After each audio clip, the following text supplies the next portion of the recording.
Fashion propaganda I'm not falling for. No, this video wasn't pre-filmed. I'm just so late to the game. And I didn't watch anybody else's video because I was like, oh, I'm gonna make that video. So I hope I'm doing this right. Before we get into this video, I wanted to say thank you so much to Squarespace for sponsoring. We'll talk about them in a little bit. First fashion propaganda I'm not falling for is the run, don't walk trend. And I feel like this kind of goes for somebody showing probably like an Amazon item or something from H&M, a fast fashion brand where everyone could get it, and saying, walk, don't run to get this sweater, this scarf, this whatever. I totally think it's fine to like clothes from there and even to shop a little bit from those places. I am not the sustainability police. I am not perfect, and I don't think, I'm just not super judgmental when it comes to those kind of things. The walk, don't run part, I am judgmental about, because if anything, if you like something from one of those places, literally crawl, don't walk, because you really need to decide if you're gonna like it, if it's gonna last in your closet, if it's something you're gonna wear all the time. For at least I could justify buying something from there. Even with like trends, I feel like the walk, don't run, you don't want to be the last person to do it. I am the last person on earth to do this fashion propaganda trend, and like, what does it matter if I do it a month late or not? I'm not gonna get as many clicks and views. You guys,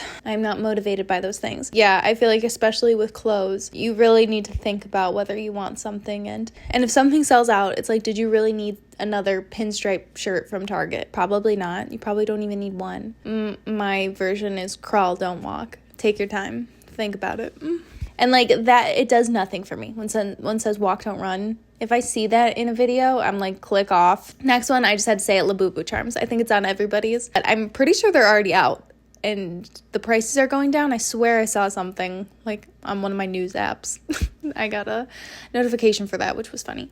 But yeah, I don't have any, and I don't think I ever will. Next is jorts past the knee. Okay, and when I say jort, because I've talked about this before, but online, it's kind of become standard that a jort is a long jean short, when a jort just means jean short. So when I'm saying jort, I'm literally succumbing to what all the Gen Z say. I'm Gen Z. And I mean like a long jean short, and you know, one that's kind of like almost a triangle hem, a little bit longer. It's more like a man's denim short, a traditional men's denim short. To me, they have to be above the knee. If they're below the knee, that's a capri almost. But it's not a short to me anymore. They have to be above the knee, and I think that looks better. And if they're longer, it's like almost gaucho territory. And I see people wearing them below the knee, and like, I totally get it for their style, but I know that like that would look absolutely cuckoo crazy on me. Next fashion propaganda that I'm not falling for is the big top, little bottom, or little bottom, big top. I feel like I am complete opposite with this. I am so big top, big bottom, or little bottom, little top. I like to complete the line. I don't need this like balance. I feel like I like to be one extreme or the other. And I'm not saying that the other one looks bad. I'm just saying when I get dressed, I very rarely, if ever, do the little top, big bottom anymore, or vice versa. I know this was like kind of big a while ago. I still refuse. I know I used to do it. And I think as like a high schooler or like even a college person, student, whatever, I feel like that's like kind of the uniform. But as I get older, I'm like, that feels very juvenile to me, and I like to do, I don't know, it feels more mature, but still in a youthful way. Now I dress a bit more like vintage or very modern, and my very modern I like is a baggy on baggy outfit, and then the vintage outfits would be like a more flattering, tight, small outfit. Next thing, propaganda I'm not falling for, is dyeing your hair indefinitely.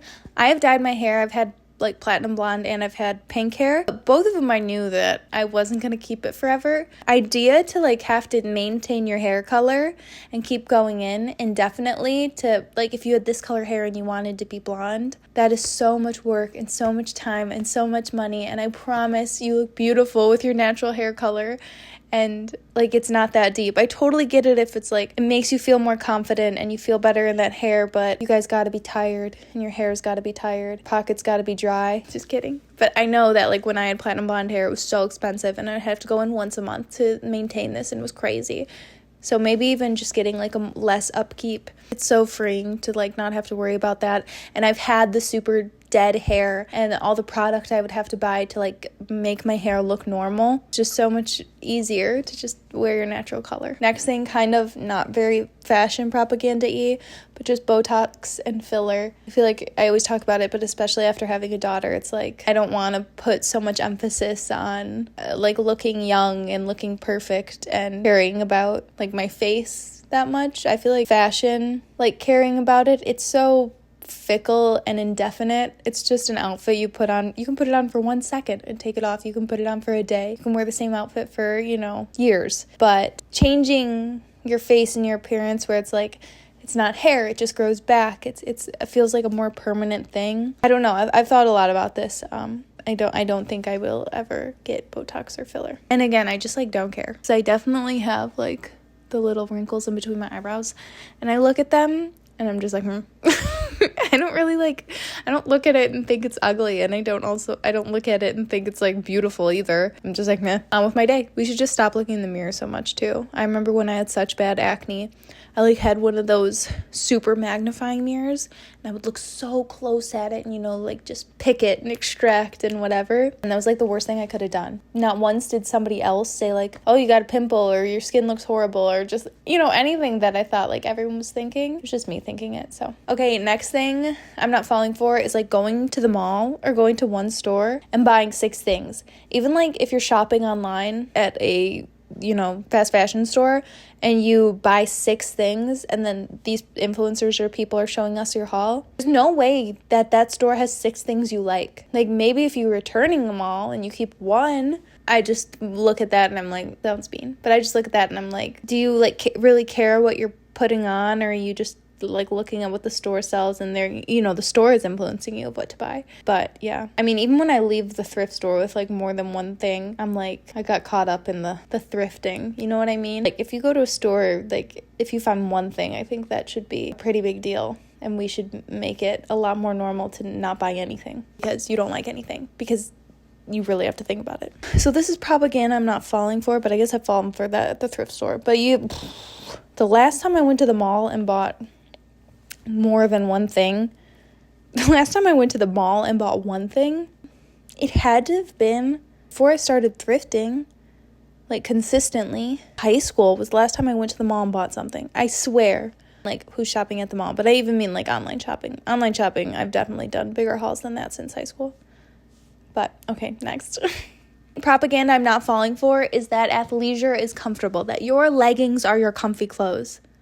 That my leggings should be my comfy clothes. Absolutely not. I don't feel more uncomfortable in anything. Leggings and like a sports bra or like a fitted Lululemon like zip up BBL jacket, whatever anyone was calling it. Those are not comfy clothes. Like that's workout clothes, or you're trying to look snatched, which is fine. But my comfy clothes, I literally look like I'm wearing the baggiest, ugliest joggers with the baggiest stained crew neck that's been washed 4,000 times because it's so soft. Like that is a comfy clothes to me. Will never catch me. I can say that so wholeheartedly. You won't catch me in leggings trying to be like comfy. Maybe if I'm like doing something athletic and want to look kind of cute. Even then, like I'm just so uncomfortable in leggings. And I don't know how I used to wear them every day in high school. Like I remember the chairs in high school and like Lululemon leggings. My butt would itch so bad. There was like a chemical reaction between those chairs and the leggings and my butt. Next fashion propaganda I'm not falling for is influencers are telling me not to follow trends. I do follow trends, and I know that sometimes that like micro trends can be so unsustainable and wasteful, and you waste so much money and everything like that. But I really don't think I'm following trends like that. I find them at the thrift store, or they're trends that like I have in my closet because I don't give my clothes away. I did just do a closet clean out, but all the clothes are still in my basement. But you can follow trends, and I don't think it's like cringy, and I don't think it's not fashionable and like you don't have a sense of style. Because I really think that you can wear certain trends and you can like fit them into your style. And obviously you're not following every single trend that like comes out online. But there are some things that like you see and you're like, oh my God, I know I'd totally wear that. And it would fit in my wardrobe perfectly. And I think that's fine. And I think it's fine to look back on outfits and, think they're cringy or think they're like of the time, whatever. Just Keep the items in. Trends always come back. Next fashion propaganda I'm not falling for is calling classic pieces trends. Everybody and their mother says a trench coat is trending right now. And like, a trench coat, you can get away with wearing it any point in time. When it's trending or when it's not, I don't think it's a trending piece.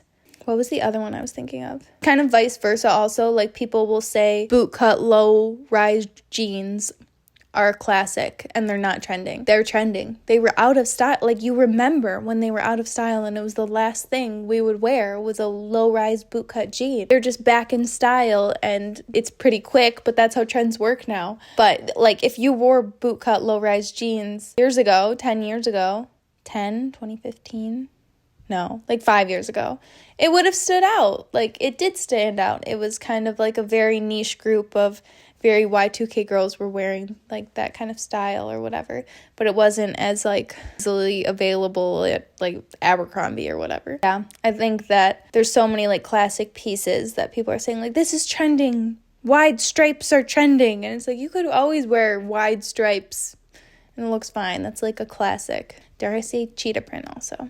Before we get into the rest of the fashion propaganda I'm not falling for, I want to take a minute and talk about Squarespace. Squarespace is the perfect place to start your online presence, whether it's for blogging, business, portfolio. They have everything you need in one place and make it easy to succeed and stand out online. I've been using Squarespace since 2016 when I had to start my first portfolio for job hunting. It's super intimidating to start a website, and especially if you're somebody who doesn't have the design skill, Squarespace makes it so easy. It makes it so anyone can build a website that looks professional and fits with your brand or business. They offer a complete library of professionally designed websites and award-winning website templates with options for every use in every category. It's just drag and drop editing, beautiful styling options, no experience required. My Squarespace website started off as a portfolio, but it quickly transitioned into a blog and then even an online store. Whether you sell services, products, Squarespace gives you everything you need to grow and get paid all in one place. With easy online payments and built-in tools for inventory, shopping, and fulfillment, you can simplify your workflow and give customers a seamless shopping experience. If you're somebody who sells vintage online, can't recommend opening your own website on Squarespace rather than selling on a marketplace. It's so much more customizable and it just makes more sense. They also have expanded global shipping options, so you can automatically calculate shipping costs using real-time rates from local carriers based on destination, size, weight of each order. It eliminates manual calculations and avoids over or undercharging customers for shipping, which I know confuses me so bad. Squarespace just makes it easy. So if you guys want to check out Squarespace,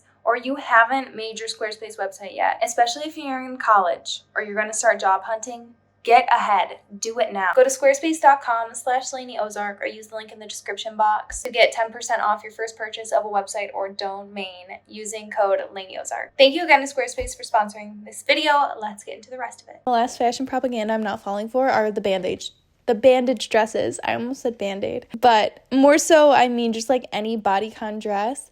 I think in like my school dances, I wore one bodycon dress and it was literally so fugly. Like, now that I look back on it, I didn't even really go to the dance in it because I got in a car accident on the way, and it was because I was wearing an ugly dress. But I just think there's so many more like fun and fashionable and interesting dresses besides a bodycon dress. And I'm like more so talking like a mini bodycon dress, which is like the bandage dresses. So yeah, I don't think you'll ever catch me in one of those. Like, I do not feel cute in them. But again, if I see somebody else out in it, I'm not thinking twice. All of these, like, I couldn't care less what you do. I'm saying what I'm gonna do. I hope you guys enjoyed this video. Remember to check out Squarespace, and I'll see you in the next one. I love you the absolute most. Bye.